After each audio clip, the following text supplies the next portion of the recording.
What do you think the impact was of decriminalisation?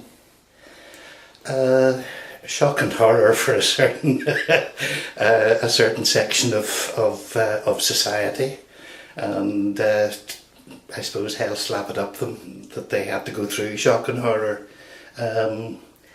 It was long overdue. It was quite disgraceful that sort of officialdom still had the attitudes that it had at the time. And there were some pretty horrible attitudes going around, and being openly and almost proudly expressed by political leaders and prominent people who frankly should have known better. But then that was sort of things like words like civil rights and equality were very dirty words back then for an awful lot of people. But that was the society that we lived in. Well, I do think it's made people a little bit more confident and comfortable in themselves, that they feel that they can be more open about who they are, I think. Now, I'm not sure how acceptable in all quarters it is of our society, because you don't always get positive feedback from people, but definitely I think it's allowed people to be a wee bit more open, at least within their social groups and stuff, whereas before, if it's a criminal act, I think it's been really good because it has taken away for a lot of people the fear of being basically going against the law. But it has also raised questions in people's minds as to, is it okay to be gay? If it's not illegal, then why is there a stigma?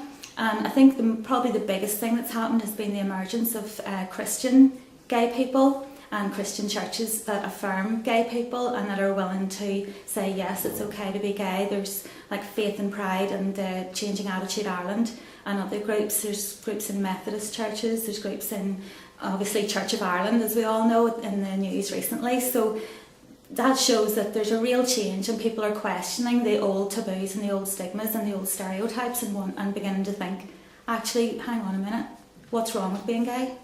And the impact is that things were able to come more out into the open. People were able to be more open. I suppose organisations like the Rainbow Project, for instance, that deal with issues like HIV and AIDS, it means that they can deal with those things openly, so those kind of issues can be fought and dealt with more openly. It's gradually meant that if you like, people who view themselves as ordinary gay people, for want of a better word, can feel that they can be part of a community and take a stand. Sometimes I think what it has meant is that I think this happened in the UK possibly as well when it happened back from the 60s, 70s, there can sometimes be this sense of a community as it becomes more, if you like, acceptable or becomes part of a society more openly, that people begin to become less radical and that it becomes a bit safer and that people want what they think a society is meant to be like, so they become very conservative. And I think that's a danger of the gay community in general, that they have to watch out they don't become too complacent. But I think the pros far outweigh the cons. The fact that we can have our everyday existence, that our neighbours can know that we're gay, that people we work with can know that we're gay, that our rights are protected, that people will stand up for us, that we'll stand up for ourselves. I think those are very important. So what do you think has been the key achievement since decriminalisation? I think since decriminalisation, just the general public's attitude to being LGBT and what it's like to be LGBT, and also that organisations are now asking for their staff to be trained in issues that surround LGBT people and what's important to them and how to actually treat them, and also this term heterosexism, actually getting that term out there and getting people to realise what that is.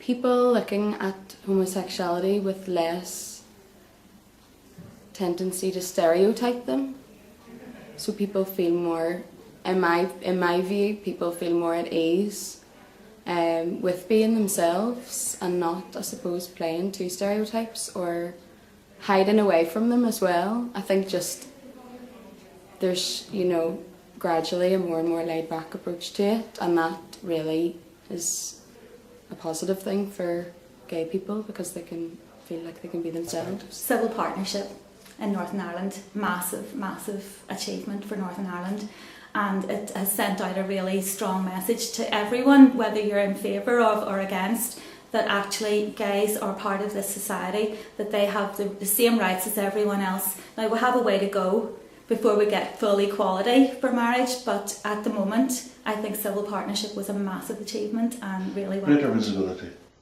That is why we founded Pride in 1991, and that has definitely, it's made a space for gay people to be gay.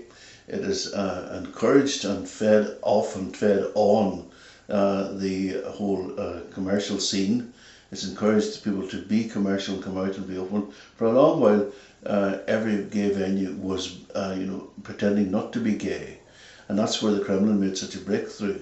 They were also the first group to put a float in our parade, which raised the visibility 10 times. And nowadays, with more and more visibility, I don't think you could live in Belfast and not know about the gay world nowadays, whereas it was possible before. I think probably the fact that people have got used to the idea that there are people that are gay, heaven for heavens above, and all you've got to do is to look at the centre of Belfast on Gay Pride Day, and you see all sorts of people lining the route.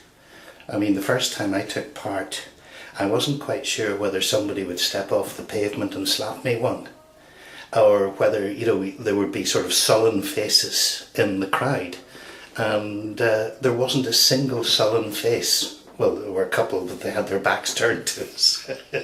The people are much more accepting, and they're much more ready and able to accept that not everybody's the same, that there are people who are different, and difference is not a threat.